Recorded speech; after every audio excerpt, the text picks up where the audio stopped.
اچھا علی زبر صاحب، پچھلے دنوں بلاول بھٹو زرداری صاحب نے بھی قاضی فائز صاحب کے بارے میں ایک بڑی تعریفی قسم کی تقریر کی ہے. ذرا ایک چھوٹا سا کلپ میں آپ کو سنوانا چاہتا ہوں، ذرا سن.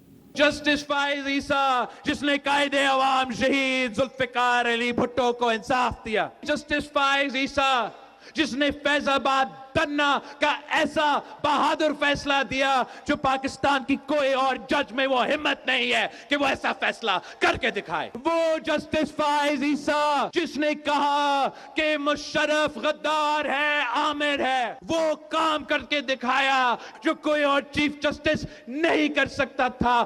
جسٹس فائز عیسیٰ صاحب کو ہم سلام پیش کرتے ہیں. جی علی زبر صاحب، جو بلاول صاحب نے کہا آپ اس سے اتفاق کریں گے یا اختلاف کریں گے؟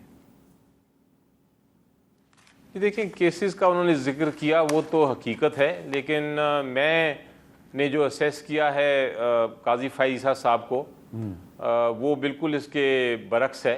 میری نظر میں ہم سب ایکسپیکٹ کر رہے تھے جب وہ چیف جسٹس بننے لگے تھے کہ وہ شاید آئین کی بحالی کے لیے جو بنیادی حقوق ہیں لوگوں کے اس کے لیے وہ ڈٹ کے کھڑے رہیں گے.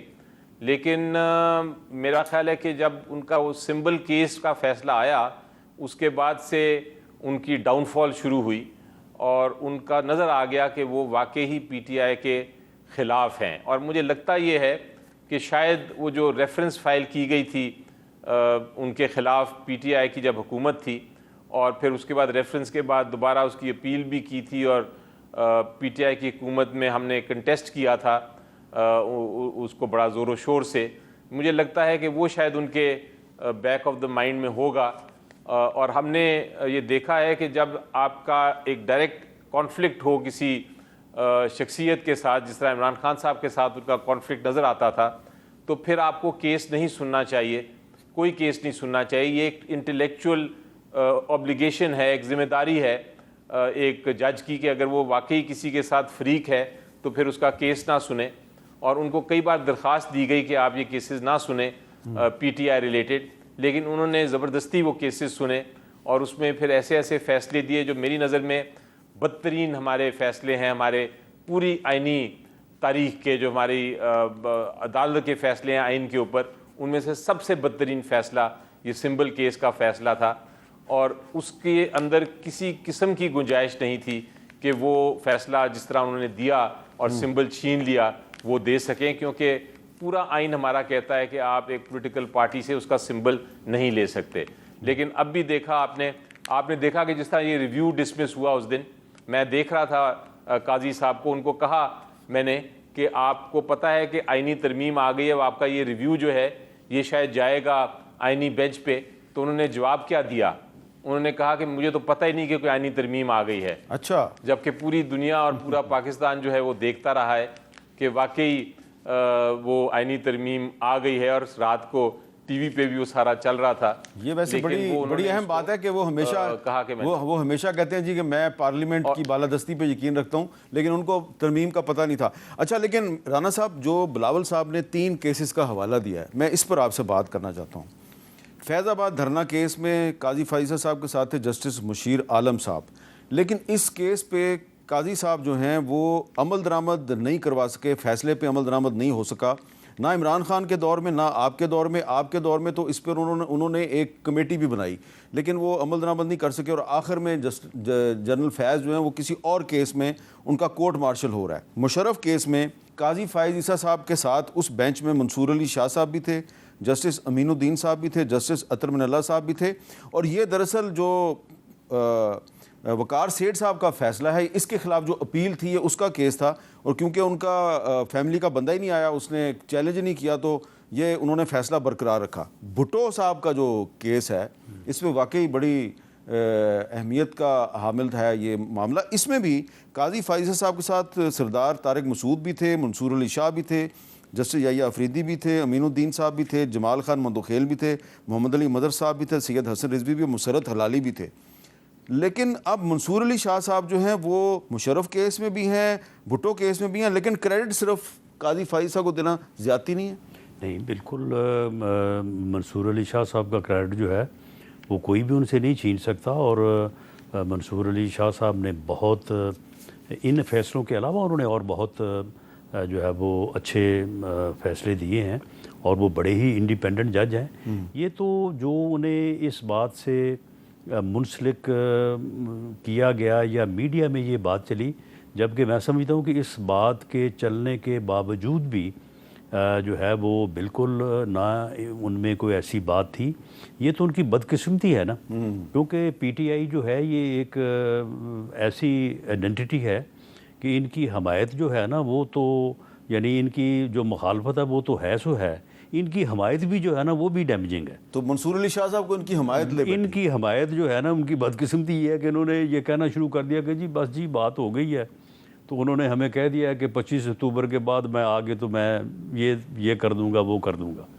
اور وہ بات جو ہے وہ اس سے پھر یہ تصور ابھرا کہ شاید یہ معاملہ جو ہے وہ اس طرح سے آگے بڑھ رہا ہے، حالانکہ یہ معاملہ نہ کانسٹیٹیوشنل امینڈمنٹ والا اور نہ ہی ادروائز جو ہے وہ یہ تصور جو ہے وہ درست نہیں تھا. اچھا، ایک اور چیز آپ کو ریمائنڈ کروانی ہے، ناظرین کو بھی اور رانا صاحب آپ کو بھی، کہ ارشد شریف صاحب کی آج دوسری برسی ہے اور ان کا جو از خود نوٹس کیس تھا سپریم کورٹ میں، اس کی آخری ہیئرنگ دسمبر 2022 میں ہوئی تھی اور قاضی فائزہ صاحب کے دور میں اس پہ کوئی ہیئرنگ نہیں ہوئی.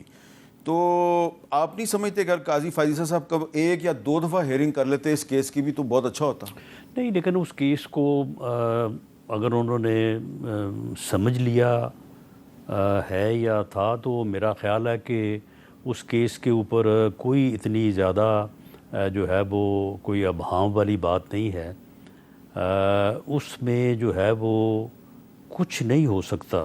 جب کینیا کی کورٹ نے کہہ دیا کہ یہ ایک ٹارگیٹڈ کلنگ ہے، اور کینیا جو ہے وہاں پہ ہم نے بھی ایک ٹیم بھیجی تھی.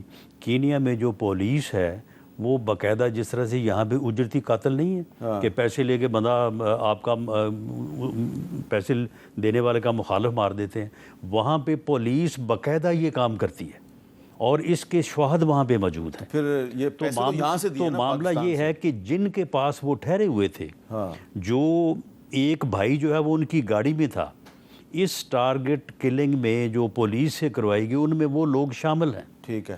اب معاملہ یہ ہے کہ جب تک وہ لوگ جو وہاں پہ جن کے پاس وہ ٹھہرے ہوئے تھے، جنہوں نے اس کیس میں مدعی بنا تھا، جب تک ان کے خلاف جو ہے وہ ان کو شامل نہ کیا جائے، اور خاص طور پہ کن لوگوں نے ان کو بھیجا کینیا، کن لوگوں نے ان کے پاس ان کے ٹھہرانے کا جو ہے وہ انتظام کیا.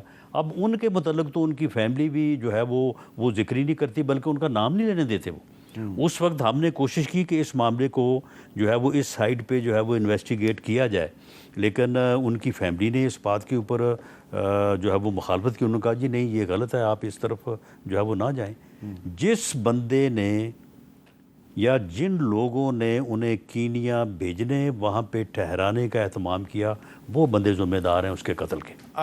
علی ظفر صاحب یہ بتائیں کہ جو عرصہ تھا جب قاضی فائزہ صاحب چیف جسٹس تھے پاکستان کے، تو freedom of expression, human rights, ان سارے معاملات کی صورتحال کیسی رہی؟ کیونکہ ماضی کے چیف جسٹس تھے جو وہ تو بڑا از خود نوٹس لیا کرتے تھے ان معاملات پر. تو آپ کا کیا خیال ہے، کیونکہ آپ سپریم کورٹ بار کے پریزیڈنٹ بھی رہے ہیں؟ جی دیکھیں، از خود نوٹس تو چلیں ایک مختلف معاملہ ہے کہ از خود نوٹس کافی ججز آئے ہیں چیف جسٹس جنہوں نے لیے اور کچھ کا اوپینین تھا کہ نہیں لینے چاہیے. تو وہاں تک تو میرا خیال ہے ان کا ایک کنسسٹنٹ ایک فیصلہ تھا کہ میں نے نہیں لینے سو موٹو نوٹسز. وہ چلیں ٹھیک ہے اپنی جگہ. لیکن جب آپ کے سامنے پٹیشن فائل ہوئیں، جب آپ کے سامنے پٹیشنز کیسز لے کے آئے لوگ جو پٹیشنرز تھے، جس میں پی ٹی آئی بھی شامل تھی، جب سپریم کورٹ میں بار بار درخواست ڈالی گئی کہ آپ یہ کیسز خدارہ سنیے، یہ بنیادی حقوق کے خلاف ورزی ہو رہی ہے اور سر عام ہو رہی ہے، لوگوں کو اریسٹ کیا جا رہا ہے، ان کو پکڑا جا رہا ہے، مارا جا رہا ہے، ان کی فیملیز جو ہیں ان کو ہراساں کیا جا رہا ہے، بیوی بچوں کو اٹھایا جا رہا ہے. یہ سارے معاملات ان کو ریکارڈڈ سامنے جب لے کے آئے اور سپریم کورٹ کو کہا گیا کہ آپ خود نہیں سنیں، بے شک آپ کسی بینچ کے سامنے لگا دیں، لیکن وہ چیز انہوں نے اگنور کی. یہاں انہوں نے غلطی کی میرا خیال ہے. سو موٹو کی حد تک تو ٹھیک ہے، لیکن جب ایک بار پٹیشن آپ کے سامنے آ جائے تو پھر آپ کی ذمہ داری ہے ایک چیف جسٹس کے طور پہ کہ کم از کم اس کو سنیں. بے شک ڈسمس کر دیں، بے شک کہیں کہ میرے پاس اختیار نہیں ہے، بے شک کہیں کہ آپ کے شواہد نہیں ہیں، لیکن اس کو آپ فکس ہی نہ کریں، اس کی سنائی نہ ہو. یہ تو کافی بڑی ایک گمبھیر قسم کی زیادتی ہے میری نظر میں. اور آپ یہ بھی دیکھیں کہ ایک کیس تھا ہمارا جو کہ بڑے عرصے سے، جس کو توشہ خانہ 1 کیس کہتے ہیں، اس کی بھی ریکویسٹ کرتے رہے. میں نے کوئی 3 درخواستیں ڈالی سپریم کورٹ میں کہ آپ اس کیس کو سن لیں. صرف یہ اتنا سننا تھا کہ کون سا ہائی کورٹ میں یہ کیس نے چلنا ہے، وہ بھی نہیں لگایا گیا. حالانکہ 2 بار آرڈر بھی کیا کہ ہم لگا رہے ہیں، لیکن وہ پھر کیسز نہیں لگے. تو یہ جو اس قسم کی ٹیکٹکس ہیں جب دیکھی جائے تو پھر وہ باعث جو ہے وہ پھر سامنے آپ کو خدشہ آپ کا جو ہے وہ حقیقت میں تبدیل ہو جاتا ہے.